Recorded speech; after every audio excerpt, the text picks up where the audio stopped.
റാങ്കിങ്ങിൽ നമ്മുടെ സഞ്ജുവിന് കുതിപ്പ് 25 സ്ഥാനങ്ങൾ മെച്ചപ്പെടുത്തി 40ലേക്ക് എത്തി. വെസ്റ്റ് ഇൻഡീസിനെതിരായ വെടിക്കെട്ട് പ്രകടനമാണ് നേട്ടമായത്. ബാറ്റർമാരിൽ അഭിഷേകും ബൗളർമാരിൽ വരുൺ ചക്രവർത്തിയും തന്നെ ഒന്നാമത് തുടരും. ഖിലാഫ് അഹമ്മദാണ് കൂടുതൽ വിവരങ്ങളുമായി ചേരുന്നത്. ഖിലാഫ്, മലയാളികളെ സംബന്ധിച്ച് ഏറെ അഭിമാനകരമായിട്ടുള്ള വിവരം എന്നുള്ളതാണ്. സഞ്ജു സാംസണ് ഈ ഒരു നേട്ടത്തിലേക്ക് എത്തിയിരിക്കുകയാണ്. നമ്മൾ നേരത്തെ കഴിഞ്ഞ ദിവസം സഞ്ജുവിൻ്റെ ആ വെടിക്കെട്ട് പ്രകടനത്തിന് ശേഷം നമ്മൾ കൂടുതൽ കാര്യങ്ങളൊക്കെ പരിശോധിച്ചതാണ്. സഞ്ജു എങ്ങനെയാണ് ഈ ഒരു നേട്ടത്തിലേക്ക് എത്തിയത്, എത്രമാത്രം പ്രതിബന്ധങ്ങളെ മറികടന്നാണ് സഞ്ജു ഈ നേട്ടത്തിലേക്ക് എത്തിയത് എന്നുള്ളത്, അതിന് ഒരു പൊൻതൂവൽ കൂടിയാണ് ഇപ്പോൾ സഞ്ജുവിന് ലഭിച്ചിരിക്കുന്നത്. അപ്പോൾ എങ്ങനെയാണ് ഇപ്പോൾ റാങ്കിങ്ങിൽ സഞ്ജു ഈ ഒരു നില മെച്ചപ്പെടുത്തിയത്? മറ്റു വിവരങ്ങൾ. തീർച്ചയായും സ്വാതി സൂചിപ്പിച്ചതുപോലെ തന്നെ നമുക്കറിയാവുന്നതുപോലെ തന്നെ ഒരു പൊൻതൂവൽ തന്നെയാണ് സഞ്ജുവിൻ്റെ കരിയറിൽ സംബന്ധിച്ചിടത്തോളം നമുക്ക് പറയാനാകുന്നത്.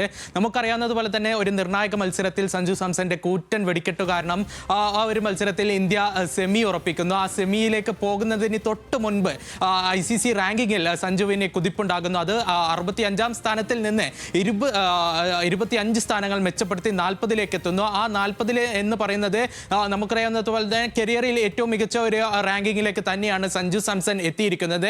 നേരത്തെ 17ാം റാങ്കിങ്ങിലേക്ക് എത്തിയിട്ടുമുണ്ട് സഞ്ജു. എന്തായിരുന്നാലും ആ ഒരു 40 എന്ന് പറയുന്നത് സഞ്ജുവിൻ്റെ കരിയറിൽ സംബന്ധിച്ചിടത്തോളം ഏറ്റവും വലിയ പൊൻതൂവൽ തന്നെയാണ്. നമുക്ക് ഈ ഒരു ടൂർണമെന്റിലെ താരത്തിന്റെ പ്രകടനം നോക്കുകയാണെങ്കിൽ 3 മത്സരങ്ങളിലാണ് താരം കളിച്ചിരിക്കുന്നത്.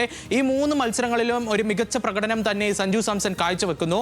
നമുക്കറിയാവുന്നതുപോലെ തന്നെ ആദ്യ മത്സരത്തിൽ അമേരിക്കക്കെതിരെ ഒരു നമീബിയക്കെതിരെ മികച്ച പ്രകടനം കാഴ്ചവെക്കുന്നു. അത് 8 പന്തിൽ നിന്ന് 22 റൺസ് നേടിയിട്ടായിരുന്നു ആ ഒരു മികച്ച ഒരു ഇന്നിങ്സ് കാഴ്ചവെച്ചത്.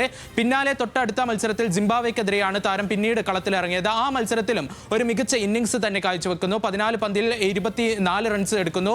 ആ ഒരു ഇന്നിങ്സിൽ ഒരു കൂറ്റൻ വിജയലക്ഷ്യം സിംബാബ്വേക്ക് മുന്നിൽ വെക്കുന്നതിൽ സഞ്ജുവിൻ്റെ ആ ഒരു ഇമ്പാക്ട് എന്ന് പറയുന്നത് വലിയൊരു വലുതായിരുന്നു. കൂടാതെ അവസാന മത്സരത്തിൽ വെസ്റ്റ് ഇൻഡീസിനെതിരെ എത്തുമ്പോൾ താരത്തിൻ്റെ ഒരു സന്തുലിതമായ പ്രകടനം, അതായത് മുൻപ് എന്ന് പറയുന്നത് ഒരു അടിച്ചു കയറി, അതായത് ഒരു പന്ത് ഒരു മികച്ച രീതിയിൽ തന്നെ ഫിനിഷ് തുടക്കം മുതൽ ആക്രമിച്ച് കളിക്കുന്ന രീതി ഒഴിവാക്കി ഒരു സന്തുലിതമായ ബാറ്റിംഗ് രീതിയാണ് സഞ്ജു സാംസൺ കാഴ്ചവെച്ചത്. ആ ഒരു പ്രകടനം ഇന്ത്യയുടെ ബാറ്റിംഗിൽ നിർണായകമായിരുന്നു. താരത്തിൻ്റെ 97 റൺസ് എന്ന് പറയുന്നത് 50 പന്തിൽ 12 ഫോറുകളും അടക്കമായിരുന്നു ഈ ഒരു കുറ്റൻ സ്കോറിലേക്ക് എത്തിയത്. കൂടാതെ നമുക്ക് അറിയാവുന്നതുപോലെ തന്നെ ഈ ഒരു ഇന്നിങ്സിലൂടെ അടുത്ത മത്സരത്തിലും താരം ഈ ഒരു സ്ഥാനം അരക്കെട്ട് ഉറപ്പിക്കുന്ന രീതിയിലായിരുന്നു ആ ഒരു പ്രകടനം. പിന്നാലെ തന്നെ ഇതിഹാസങ്ങൾ താരത്തെ പുകഴ്ത്തിക്കൊണ്ട് രംഗത്തെത്തുന്നു. ഇതിന് പിന്നാലെ ICC റാങ്കിങ്ങിലും ഒരു മികച്ചൊരു മുന്നേറ്റം ഉണ്ടാകുന്നു. എന്തായാലും സെമിയിലേക്ക് എത്തുമ്പോൾ സഞ്ജുവിന് അതും ഒരു ആത്മവിശ്വാസം കൂട്ടും. ഇനി മറ്റ് റാങ്കിങ്ങുകൾ നമ്മൾ പരിശോധിക്കുകയാണെങ്കിൽ 1ാം സ്ഥാനം, അതായത് ബാറ്റർമാരുടെ റാങ്കിങ്ങിൽ 1ാം സ്ഥാനം അഭിഷേക് ശർമ്മ നിലനിർത്തിയതാണ് ഇന്ന് മറ്റൊരു പ്രത്യേകത. കൂടാതെ നമുക്കറിയാവുന്നതുപോലെ തന്നെ ഈ ഒരു ടൂർണമെന്റിൽ ഒരൊറ്റ അർദ്ധ സെഞ്ചുറി മാത്രമാണ് അഭിഷേക് ശർമ്മയുടെ പക്കൽ നിന്നുണ്ടായിരുന്നത്.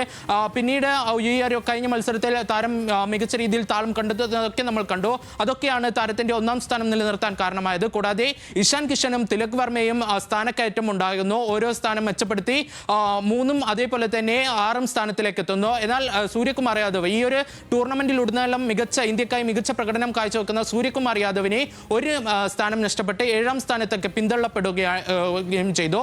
ഇതിൽ നമ്മൾ എടുത്തു പറയേണ്ട ആദ്യ 10ൽ 4 ഇന്ത്യൻ താരങ്ങളാണ് ഉള്ളത് ബാറ്റർമാരിൽ. ഇനി നമ്മൾ ബോളിംഗിൽ പരിശോധിക്കുകയാണ്. വരുൺ ചക്രവർത്തി 1ാം സ്ഥാനം നിലനിർത്തുന്നു.